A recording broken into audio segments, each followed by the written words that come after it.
За та нар маань галзуу кино сувагтаан тавтай морил. Мөрөгийнх нь энэ удаад ярьж өгөхөөр сонгосон галзуу кино бол 2025 онд гарсан Frankenstein.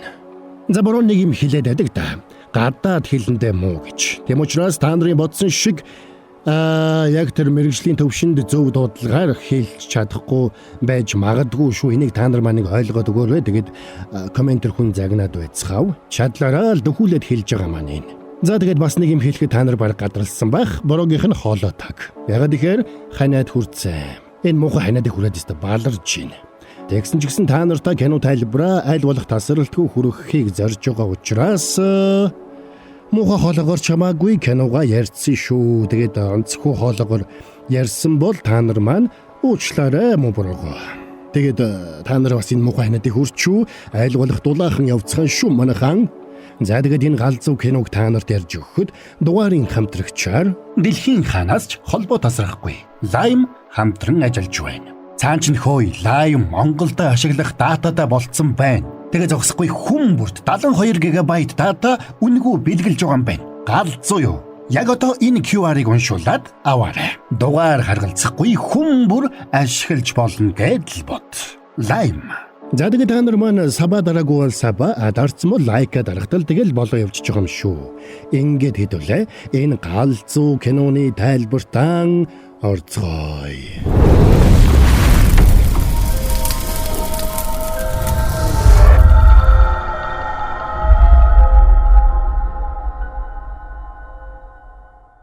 $1857 он. Хойд түлийн ойролцоо нэг хөлөг онгоц мөсөнд шигдэж гатсан байгаагаар кино эхэлнэ. Хөлгийн ахмад далайчтай урайлж харанхуй болж ус нэмж хөлтөхөөс өмнө мөсийг илүү шаргуу хагалахыг урайлж байлаа. Нөхдүүд хойд түлийг зорж явааны. Удалгүй харанхуй болоход тэд ямар нэг хачирхалтай чимээ сонсож эхэлцгэлээ.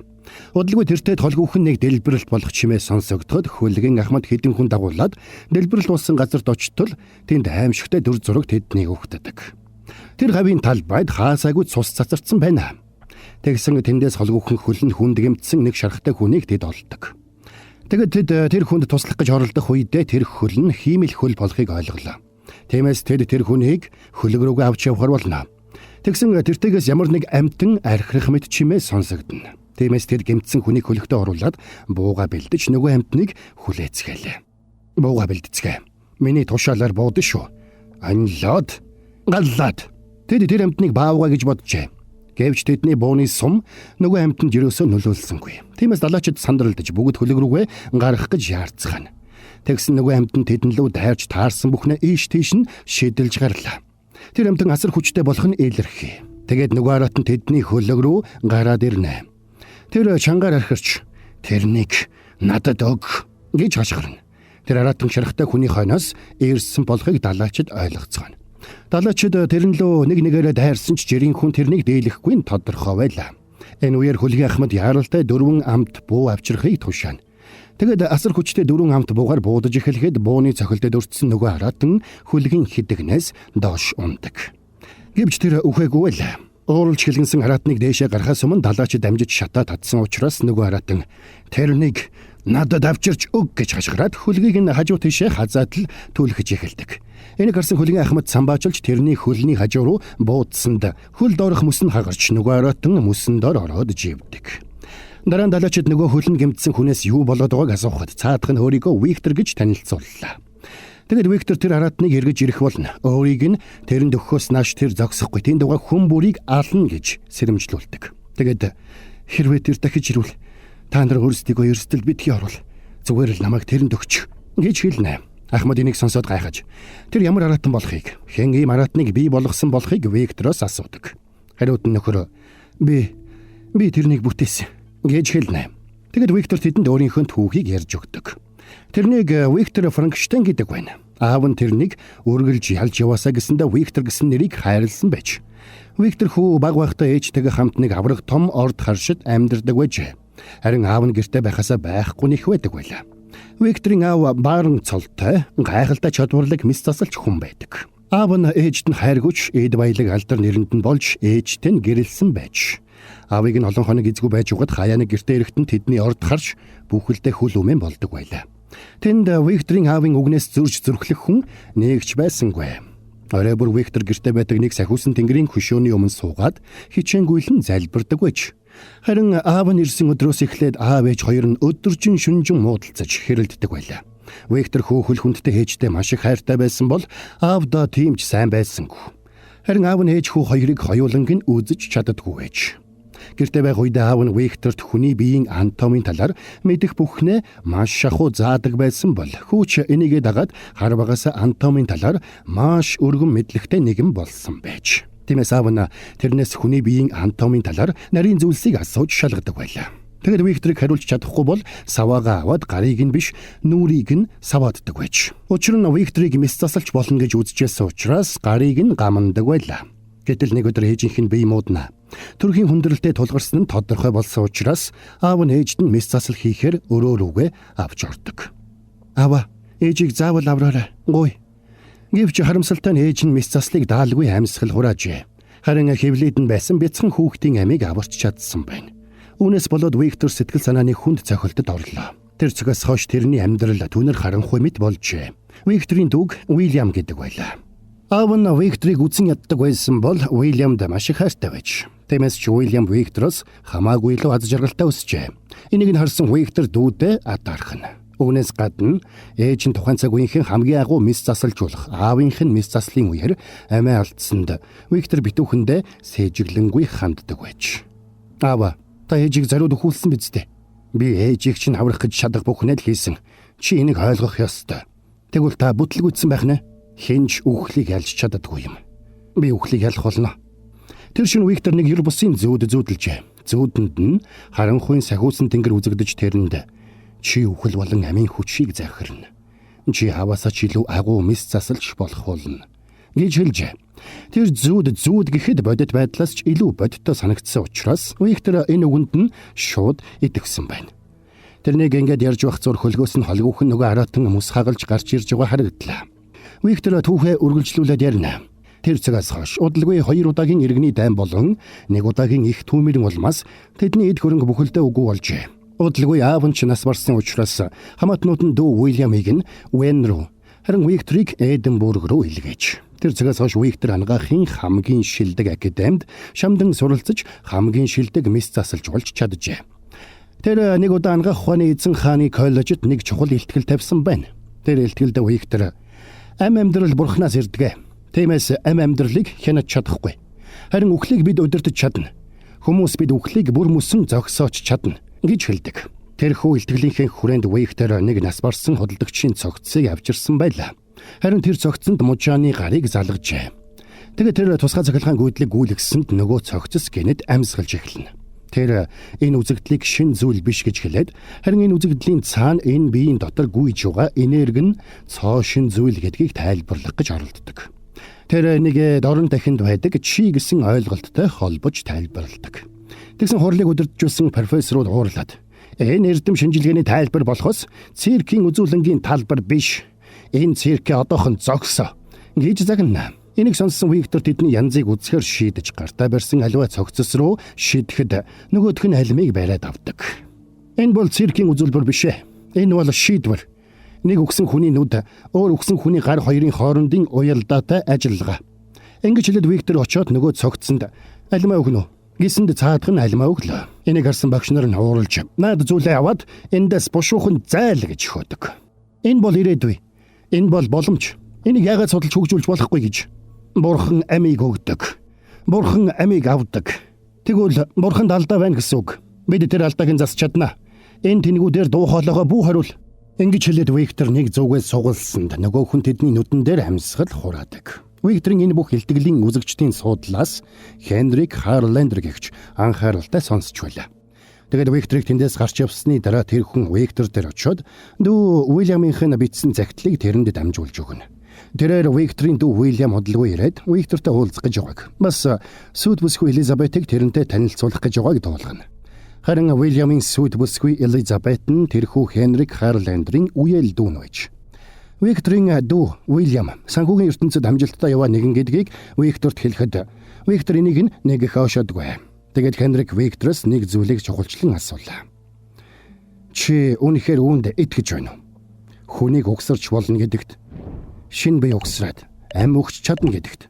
Та өнөөдөр миний танилцуулгаас хараа үздэй. Үүн ихээр гайхалтай байсан. Гэхдээ чи хэтэрхий догдолцсон жаахан хүүхэд шиг байна. Үүнд миний санаа зовж байна. Чигээл хайртай гөлгөө тас твэрчээд боож олох шахаж угааж аалах шиг. Тэгэхээр чи тэр галаа хяналтандаа байлгаж чадах юм уу? Прометей эсвэл үр дүнд хүрэхээс өмнө гараа түлэх гэж байна уу? Энийг сонсон Виктор дургуутслаа илэрхийлж тэрнийг явна уу гэж хүссэн цаадах нь. 3 хоногийн дараа Уильям, Элизабет хоёртой бид уулзна. Тэр орой би чиний хувь тавилан өөрчилнө. Би чамд жинхэнэ гайхамшигтай зүйл харуулна гэж хэлдэг. За ингээд 3 хоногийн дараа Виктор Хенрикийн гэрт очихдоо өөрийнхөө бүх судалгааг аваад очно. Тэрнийг нь үдсэн Хенрик Викторыг хүний мэдрэлийн системээр дамжуулаад энергийн урсгалыг урсгахаар зорж байгааг ойлгодог. Тэгсэн энэ нь гол асуудал болоод байгааг Хенрик хэллээ. Учир нь энэ нь Викторийн бий болох гэж байгаа амийн хүчийг тогтвортой байлгахад хангалттай биш гэж Хенрик үзэж байдаг. Тиймээс Викторийн танилцуулгыг эхэлсэн даруйдал тэр бэй одохгүй өгөх болно гэдгийг мэдэж байжээ. Хенрик цагдаа цэргийн мэс засалж байж, харин одоо тэр зэвсгийн наймаа хийж баян болсон байна. Тэгэд Хенрик Виктороос Эвелины ширээ гэдэг зүйлийг мэдэх үү гэж асуулаа. Тэр нь хүний бие дэх лимфийн системийг бүхэлд нь илтгэсэн модон тавцсан байдаг. Хүний лимфийн систем бол 3 литр шингэнийг агуулсан маш нарийн зохион байгуулалт бүхий сүлжээ гэдгийг Хенрик Викторт тайлбарладаг. Тэгээд хүний зүрхний эргэн тойронд байрлах маш нарийн бүтэц бүхий нэг том зангиллааг харуулна. Энэ нь энергийг түгээхэд зогсохгүй, энергийг хадгалах боломжтой гэдгийг хэлээд хамгийн гол нь зүрхний эдэсэг гэмтэлгүй үүнд хүрэх маш хэцүү гэж Хенрик учирладаг. Тэгсэн Виктор тийшээ хүний цээжин хэсгээс биш харин нуруун хэсгээс хүрч болно гэсэн гаргалгааг шууд гаргалаа. Энийг сонссон даруйда Хенрик тэрэнд би чамд дуусахгүй санхүүжилтийг олгоё. Чи энэ ажлаа үргэлжлүүл гэж хэлдэг. Виктор хариуд нь өөрөөс нь юу хүсэж байгааг асуухад Хенрик одоохондоо юу ч биш ээ. Цаг нь ирэхээр нэг зүйлийг хүснэ. Харин тэр болтол би бүх процессыг тэмдэглэж авна гэж хэлдэг. Хариуд нь Виктор би энэ талаар бодож үзье гэнэ. За энэ үеэр Уильям сүйт бүсгүй Элизабетига дагуулсаар хурж ирлээ. Ах トゥ хоёр хуулзалтахад Уильям Виктороос ч өндөр залуу болсон байна. Дараа нь Уильям сүйт бүсгүйгээ Виктортой танилцуулахад Викторт Элизабет таалагддаг. Тэр өдрийн хоол идэх зураа Уильям Виктороос судалгаагаа чимээг үхэн хийж болох байтал яагаад тэгж их олон хүний анхаарлыг татсныг нь гайхаж асуудаг. Хариуд нь Виктор хэрвээ бид физик болон химийн аргаар амийг бий болгож чадж байгаа бол яагаад энийг чанга хашгиралгүй шивнэх ёстой гэж хэлнэ. Гэвч Викторийн энэ үг Элизабетэд таалагдсангүй. Та инээж гэнэ үү? Миний санааг та монхоглол гэж бодож байна уу? Үзэл санаа гэдэг дангаараа хямарч үн цэнэгүй зүйл гэж би боддгоо. Жишээ нь дайм байна. Нэр төр, их орон, баатарлаг зориг. Энэ бүхэн олонний өндрөөр үнэлдэг үзэл санаанууд. Хүмүүс энэ нэр төртэй үзэл санааны төлөө нэр төргүүгээр амиа алддаг. Шавартай хутгалдаж, өвдөлтөндөө хашгирч, цусандаа будагдаад. Тэд бол хэн нэгэн хүний аав, ах, өр хүүхдүүд. Ээж нар нь тэднийг өсгөж, хүмүүжүүлж, хүн болгосон. Гэтэл гэр бүлээсээ алсах бол газарт амиа алдаж байна. Хоосон санаатай монхохоор хөөцөлдүүл ийм л зүйл болдог. Викторыг ингэж ярьж байх зур хөлөг онгоцны гадаа байсан харуулууд өгч тэртээд нөгөө араатан дахиад үзэгдсэн тухай дуулгадаг. Энэ удаад нөгөө араатан хөлөг рүү шууд дайрсангүй. Харин мананг дагаж хөлгийг алсуур тойроод байгааг харуулууд мэдэгдэнэ. Хөлөг дээрх далаачид үл таних хүнийг тэр араатанд хайж өгөөд эсэн мэнд салахыг хүсэж байгаагаа Ахмадтай хэлсэн ч Ахмад нь энэ хүн миний хамгаалалтад байгаа учраас тийм зүйл болохгүй гэж хатуу сануулад дотогшоо ордог. Уильямтай уулзсныхаа дараахан Виктор Хенрикийг дагаж нэг өндөр цамхаг бүхий орхигдсон шилтгэнд иржээ. Виктор тэр шилтгэнд судалгааныхаа ажлыг хийх ёстой байлаа. Тэрхүү чухал төслийнхэн туршид Уильям тэрний дэргэд байж тулслахаар болно. Ингээд Виктор Хенриктэй тохиролцоонд хүрч өөрт нь хэрэгтэй бүх тоног төхөөрөмжүүдийг захиалж эрч хүчтэйгээр судалгааныхаа ажилд ордог. Виктор судалгааны ажлынхаа хүрээнд дүүжлүүлэх ялтай хоригдлуудаас хэдэн хүнийг шилж авна. Зангад явах замдаа Виктор сүмд очиж нүглээ намжлахаар явж байгаа Элизабетыг олж харна. Тэгээд Виктор тэрнийг нууцаар дагсаар санваартны суудаг бүхээгт нууцаар орж суудаг. Тэгсэн Викторыг санваартан гэж бодсон Элизабет нүглээ намжлж ярихдаа сүйд залуугийнхаа ахын талаар ёс бус бодлыг дотроо бодсон гэдгээ хэлдэг. Энийг сонссон Виктор битүүхэндээ баярлаж "Чи тэр хүнийг тачаад хүссэн юм уу?" гэж асуухад цаадах нь "Үгүй, үзэн ядсан. Тэр хүн бол маш аимшигтай. Маш муухай хүн. Тэр эргэн тойрондоо байгаа бүхнийг хяналтандаа байлгах гэж оролддог." Гэхдээ Виктор эвгүй байдалд орно. Гэтэл Элизабет Викторийг өөрийг нь дагаж ирснийг болоод тэнд нууцаар орж суусныг нь аль хэдийн мэдчихсэн байдаг. Зангид Виктор тэр хоёр хамтдаа оройн хоол иднэ. Виктор Элизабетийг зах дээрээс уран зохиолын ном авсан гэж бодсон ч Элизабет хорхоо шавжны тухай ном авжээ. Тэр хорхоо шавжны антон болон тэдний амьдралын талаар сонирхон судалдаг болохыг мэдээд Викторт энэ нь таалагддаг. Тэгээд тэр хоёр хамтдаа бүжиглэхэд Виктор анх удаага амьдралыг үхлээс илүү таашаана. Зангид Виктор судалгааны ажлаа хийхин хажуугаар цагаалгаар бол Элизабеттэй хамт байхыг хичээх болжээ. Тэр Уильямд лаборатори барих ажлаа итгэж даатгаж байгаа дөр үзүүлж самхагтаа үлдээгээд Элизабеттэй хамт эрвээх хөөж цагийг зугаатай өнгөрөөнө. Уильям ч Викторийн зааврын дагуу лабораторийг наривчлан бэлтгүүлсэнд Виктор ч туршилтын ажлаа үргэлжлүүлж эхэлдэг.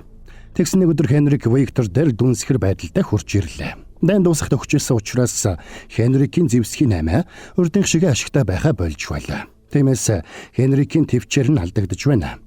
Тэгэд Хенрик тэрэнд 7 хоногийн дараа шийдвэрлэх тулаан болно. Тэр үед маш олон цогцос бидний гарт орно. Тэр үеэр чамд туршилтаа хийх томоохон боломж гарах нь. Хэрвээ бид энэ боломжийг алдвал түүх бидний хажуугаар урссаад өнгөрөх болно шүү гэж хатуу сануулдаг. Тиймээс Виктор 7 хоногийн дотор үгсэн хүнд амиаруулах арга замаа олох ёстой болдог. Гэхдээ шийдэл ойрхон байгааг тэр мэдэрч байлаа. Дараа нь Элизабет тэрний ажлын өрөөнд хурж ирлээ. Элизабет өрөөнд нь байгаа цогцсноос юус айхгүй байгааг анзаарсан Виктор тэрэнд сэтгэлэнэж. Би чамд нэг зүйлийг хэлэх ёстой. Би чамд итгэдэг. Чи бид хоёрын хооронд холбоо бий гэдэгт итгэлтэй байна. Гэхдээ ямар нэг зүйлд итгэлээхэд тэр нь үнэн болчихдгүй гэж Элизабет хэлээд тэндээс гарч явдаг. Элизабет Викторт талтай байсан ч тэрний дүү Уильямтай аль хэдийн сүү тавьчихсан учраас эргэж буцах боломжгүй байлаа. Ингээд Элизабетыг гарч явахад Виктор сэтгэлээр унаж амиа хорлохоор шийднэ.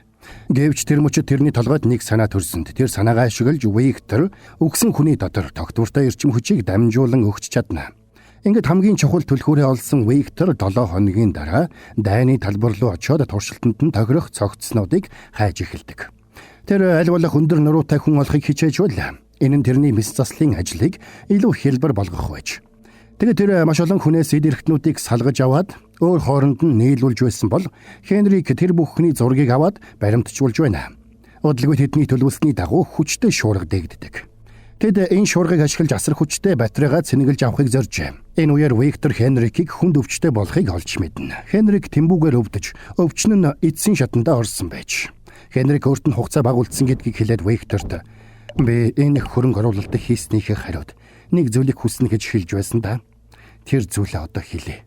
Бид хамтдаа Сошин Адамыг бүтээснийхээ дараа би тэр хүний биед ормоор байна гэж хэлнэ. Дата чинь яг ингэ дуусчвал яах вэ? Санаа зовлтгүй. Яг одоо үнэгүй дата аваад л үргэлжлүүлээд үзчих. Үнэгүй гэж хайх ч нь. Лаймаас дата бэлгэлж байгаа шүү. Энэ QR-ыг уншуулаад болоо. Үнэгүй дата яаж авах юм бэ гэдэг байгаа нөхдүүд маань гэд сонсч байна. Энэ QR кодыг утасныгаа камераар уншуулад Lime app татна.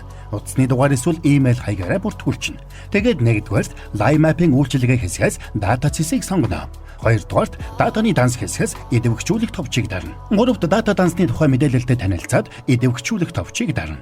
Дөрөвд eSIM-ний төлбөр болох 2000 төгрөгийг төлнө.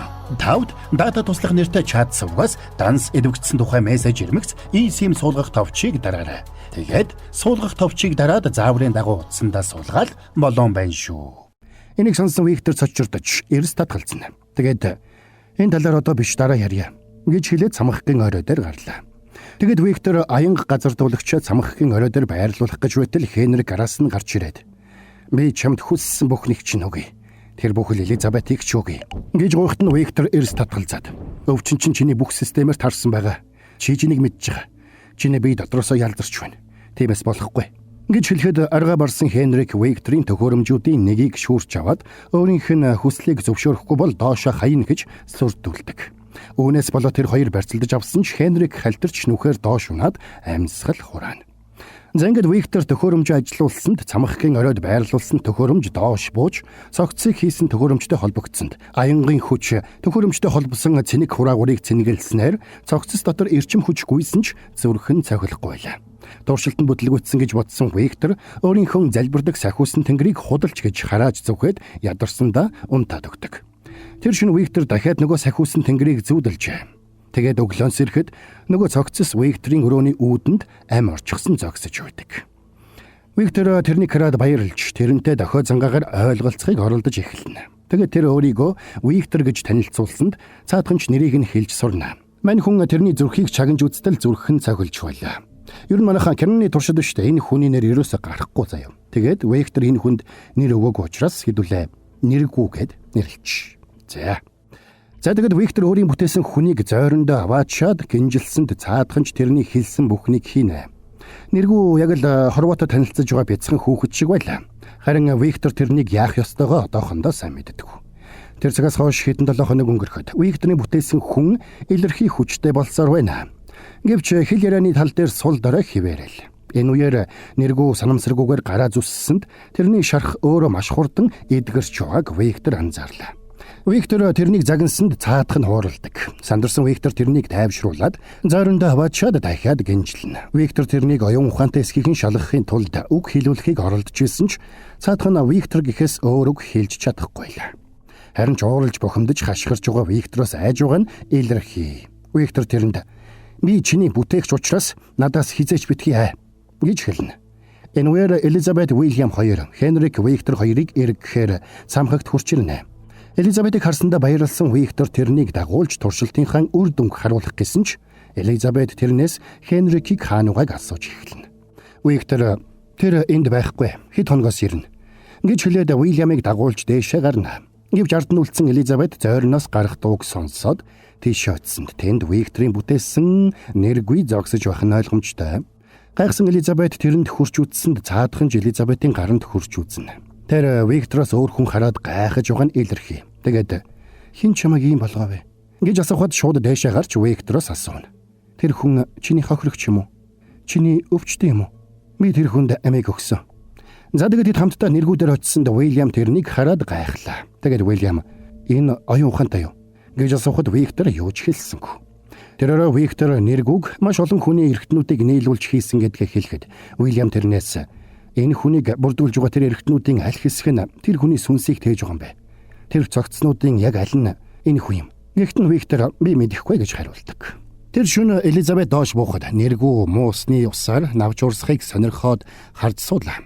Элизабет очоод өөрийнхөө нэрийг хэлсэн ч цаадах нь үг дагуулсангүй. Тэгээд тэрнийг эргэж хараад явхад араас нь нэрийг нь аяархан хэлдэг. Виктор Элизабет хоёр ярилцсана. Тэр нь лөө дураараа ортч хэрэггүй. Тэрний оюун санаа хязгаарлагдмал. Тэр ганцхан үг л хэлж чаддаг. Хэрвээ тэрний сүнс биднийхээс илүү цэвэр, илүү ариун байвал яах вэ? Тэр хэн нэгэн хүнээс төрөөгүй.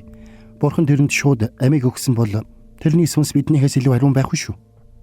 Тэр хүнээс би өвдөлт зовлон мэдэрсэн. Зовлон мэдэрнэ гэдэг нь тэр оюун ухаантай гэсэн үг биш үү? Миний зовлон яах болж байна? Чи намайг үл тоох үед миний зүрх шархалсан. Чиний зүрх үү? Хүний антом дотроос чиний хамгийн ойлгож чадаагүй зүйл бол хүний зүрх бах.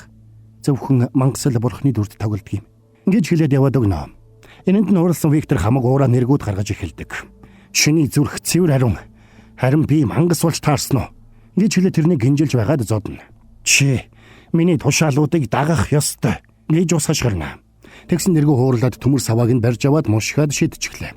Тэгэд байдаг хүчээрээ Виктор гэж хашгирсанд Виктор айсандаа тэндээс гарч явдаг. Маргааш өглөө нь Виктор Уильямд хэлнэ. "Би алдаа гаргажээ. Тэр амьтан маш аюултай. Чамд нэг зүйл үзүүлье." Гэд тэрэнд Хенрикийн цогцсыг үзүүллээ. Тэр уурандаа Хенрикийг алчихсан. Ийм болохоор би тэрнийг та хоёрт харуулахаас болгоомжилж зойрондоо гинжилсэн. За тэгээд Уильямд Элизабетыг аваад яаралтай явахыг зөвлөлөө. Уильям ч хэлснээр нь хийж Элизабетыг дагуулад явахаар болно. Тэгээд явхаас өмнө Виктороос асууна. "Энэ зүйл чинь хэр удаан амьдрах юм бэ?" "Удаан амьдрахгүй." Дараа нь Виктор цамхагыг бүхэлд нь шатаахаар бэлтгэж эхэллээ. Энэ үеэр Элизабет гинэт цамхаг руу буцахыг шаардаж эхэлнэ. Тэгээд Виктор тэрнийг ална. "Тиймээс би буцах ёстой. Хэрэв буцахгүй бол би үсэрлээ шүү" гэж сүрдүүлсэнд Уильям аргагүй байдалд ороод бууцаж явна. Энэ үеэр Виктор зойрондоо очоод "Хэрвээ чи Виктор гэдгээс өөр ганц ч болов үг хэлвэл би чамайг уучлана" гэсэнд цаадах нь "Элизабет" гэж хэлдэг. Энийг сонссон Виктор уурлаад дээшээ гарч гал тавьсанд цамхаг бүхэлдээ шатаж нэргүй чангаар Виктор гэж хашгирж эхэлдэг. Цамхагаас гарсан хойноо Викторын сэтгэл өвдөж тэрнийг суллахаар бутсан ч дэлбэрэлтэд өртөж буцаад шидэгдсэнд хөл нь хугарчээ. Энэ үеэр Уильям Элизабет хоёр эргэж ирсэн ч цамхаг тэдний нүдэн дээр дэлбэрч нурж ундаг. Викторийг хөлөг онгоцны ахмадад инхүү ярьж дуусахдаа зэрэгцээд хөлөг онгоцсон дээр гарч ирсэн нэргүй. Тэдний өрөө рүү дайрч орж ирээд ахмадыг багалзуурдаад авна. Ахмад тэрэнд "Алё, намайг ал." Тэгээд бүтээгчийнхээ ярьсан түүхийг үнэн болохыг батал. Гэхдээ нэргүй хариудна. "Миний бүтээгч түүхээ ярьсан. Харин одоо би өөрийнхийгөө ярий" гэж хэлдэг. Ингээд тэр өөрийн түүхийг ярьж эхэлнэ. Самхагт гал дүрлзэж эхлэхэд тэр Викторийг дуудаж хайшгирж эхэлжээ. Гэвч Викторийг ирэхгүй болохыг удалгүй ойлгоод тэнд байсан ус зайлуулах хоолойг дагаж явсаар далай руу унаж. Хэсэг хугацааны дараа тэр цамхагаас холгүйхэн эрэг дээр шидэгдээд гарч ирсэн байна. Тэгэд тэр ойд очиод ой моддыг гайхаж харж явлаа. Ингэж явахдаа нэргөө нэг цогцтой таарад хувцсыг нь тайлж аваад өмсөж. Бас жимс идж байгаа бугыг хараад тэрнийг дуурайн жимс идэж тэр бүхэл жимсээрээ бугыг хооллоно. Тэгсэн энэ үеэр анчид ирээ тэрнийг буудаж. Сандарсандаа тэр хойнгон лөө зүгтаасан ч шарх нь маш хурдан идгэрчээ. Орой болоход нэргүү маш их даарсан байна. Тэгээд нэг эзэнгүү байшинд очиод тэр байшингийн буланд унтаад өгч. Тэгсэн өглөө нь тэр байшинд амьдардаг хүмүүс иржээ. Тэд мань хүнийг буудсан анчид байдаг. Тэр гэрийн эзэн нь нэг сохор өвгөн. Тэднийг харсан нэргүү байшингийн ард байх тээрэм дотор бушуухан нуугдж. Тэр байшингийн сарвчанд нуугдаад тэдний хийж байгаа бүхнийг ажиглаад суралцж эхэлдэг. Тэр сохор өвгөн тэрэнд онцгой сэтгэгдэл төрүүлжээ. Тиймээс тэр өвгөнийг ажиглаж тэдний яриаг сонсож суралцсан байна. Өвгөн ач өхөндөө бичиг үсэг заахад мань хүнч нууцаар тэрнийг ажиглаад сурч байлаа. Тэгээд нэргүү тэр өвгөний гэрийнхэн тослохоор шийдээд нэг шөнө гэрийнхэн гадаа маш их түлээ бэлдэж тавьдаг. Өвгөний гэрийнхэн баяртай байгааг хараад тэр өөрөө ч бас урамшжээ. Цаадуул нь тэрнийг ойн сүнс гэж бодоод тэрэнд зориулж гаднаа хувцас хунар хоол хүнс тавьж өгдөг болсон байна. Нэргүүч энэнд урамшаад тэдэнд чадлаараа туслах болжээ. Тэгсэн нэг өдөр тэдний хонин зүрэг рүү чон халдан давталлаа. Ингээд анчид чоныг агнахаар яаран явцгааж эхнэр хүүхдүүдээ өөр тийш нь урт хугацаагаар явуулахар болно. Тэгсэн нөгөө сохор өвгөн зариуд сүрсөөр угаад гэртээ үлддэг. Тэгэд өвгөнийг үлдсэн хон нэргүү өвгөн рүү явж очижээ. Өвгөн тэрнээс хэн болохыг нь асуухад "Аянчин" гэж хариулдаг. Өвгөн тэрнийг дэрэгдээ суухыг урлаа. Тэгээд тэрнээс ойрхон тавьсан брендийг аваад өгөхийг гуйхад мань хүн бойтоглож байгаад унгаагаад хагалчнаа. Энийг сонссон өвгөн тэрэнд "Би дхий, чи их ядарч зовсон байх та" гэж хэлээр гарнаас нь барьдаг. Тэгээд "Нүүр харчин шарахтай. Бас чи дөрөмт хувцас өмссөн бололтой байна. Дайнд оролцоо юу? Чи манай арын тээремд нуугдж байсан биз дээ. Айн сүнс минь. Чиний дуу хоолойноос чиний сайхан сэтгэлийг мэдэрч байна. Надтай хамт үлд. Хамт хооллоо. Өөртөөгөө жаахан зүйлээ хуваалцъя. Би чиний найз болъё" гэж хэлсэнд мань хүн үнэхээр баярлж нөгөө хөгшөнд тээврүүлдэг. Тэгээд тэр хөгшин Библи өгсөнд нэргүй анх удаага Адам, Ева хоёрын түүхийг уншиж үзжээ. Тэгээд удалгүй анхны цас ороход мань хүн баярлнаа. Тэгээд тэр өвгөнтэй ярилцаж өөрийгөө хэн болохыг олж мэдхээр ирж хайж эхэлдэг. Учир нь тэр зүүдэндээ өөрийгөө өөрөөр хүн болсноор зүүдэлдэг байж. Нэргүй өвгөний гэрт байсан номнуудыг нэг бүрчлэн уншиж байлаа. Тэгэд эцэст нь тэр өөрийгөө таньж мэдхийн тулд шатаж нурсан цамхаг руу эргэж очдог. Нэргүй нурсан цамхагийн ойролцоогоос дэлбэрэлтээр шидэгдэж гарч ирсэн судалгааны материалуудын үлдэгдлээс өөрийгөө хэн болохыг олж мэдээд сэтгэлээр маш их ундаг. Тэгээд тэндээс Виктор Франкштейн гэсэн нэрийг уншаад Викторыг хайж олохоор шийднэ. Гэвч тэрнийг эргээд ирэхэд өлсөглөн чоннууд сохор хөгшин лөө дайрч байлаа. Тэр чоннууд руу дайрч ороо заримыг нь алж үлдэснийг нь хөөж явуулсан ч хөөрхий хөгшин аль хэдийн өвглийн шарах авсан байж. "Чи эргээд иржээ. Би өөрийгөө хэн болохыг олж мэдсэн. Би өвглийн байшингийн хөө. Өгсөн хүмүүсээс салгаж авсан эд эрхтнээс бүтсэн мангас. Би чамайг хэн гэдгийг мэднэ. Чи мангас биш. Сайн хүн. Миний найз." Ингэж хэлээд хөгшин амьсгал хураалаа. Тэгсэн яг энэ үеэр анчид эргэж ирээд мань хүний нүүрлөө буудахад нөгөө нь тэрний цээжинд гар хадуураа зоодог. Нэргүй тэрний хүзүүг хугамшгаад гарч хэсэг явсны дараа үхэтгийн унсан ч шүн болоход шархан идгэж эргээд босч ирдэг. Сохор хөгшнийг нас барсны дараа нэргүй урд уртынхаасаа илүү ганцаарджээ. Жирийн хүмүүс үхлээр дамжуулаад ганцаардлаасаа салдаг бол тэрэнд тийм боломж байсангүй. Тэр шөнө Виктор нөгөө сахиусан тэнгэрээ дахиад зүүдэлжээ. Тэр өдөр нь Уильям Элизабет хоёрын хуримын өдөр байлаа. Тэгэд химэл хөлтэй болсон Виктор дүүдээ баяр хүргэхэд дүүнэ. "Хоёр биенээ түүшиж явъя. Надад танд бий л байна" гэж хэлдэг. Тэр орой Виктор Элизабеттер очоод би одоо урдын гişгээ байхаа болсон гэж хэлээ тэрэнд баяр хүргэсэн ч болсон явдлаас болоод одоо ч тэрэнд уралсаар байсан Элизабет тэрнийг алгадаад хөөж явуулна. Элизабет цамхагт байхдаа мань хүний өгсөн хадсан навчийг одоо ч хадгалдаг байж. Тэр орой Виктор өрөөндөө ирээд өөрийнх нь бүтээсэн хүн өөр дээр нь ирсэн болохыг мэднэ. Чи амьд үлдсэн төдийгүй намайг олоод ирснийг бодоход оюун ухаантай юм байна. Надтай адилхан хамтрагчийг бүтээж өг. Би өмнө гаргасан алдаагаа давтаж чадахгүй. Би дахиж нэг мангас бүтээхгүй. Чи намайг бодож сэтгэдэг, мэдэрдэг хүн шиг бүтээсэн. Гэвч ганцаардлыг тэсхийн аргагүй байна. Би өгч чадахгүй. Бас ганцаараа амьдарч чадахгүй байна. Хэрвээ та нар хоёулаа болчвол үржинэ. Үхлийн араас үхэл төрсөөр, үхэгсдийн удам дэлхийг нөмрөх болно. Би дахиж хизээч чам шиг ирэмдэг, аимшигтай, ёрийн амтанг бүтээхгүй. Энэнд нь уралсан нэргүй Викторыг холгогч шидээд хэрвээ чи намайг хайрлахгүй бол миний уур хилэнг амс гэж хэлнэ.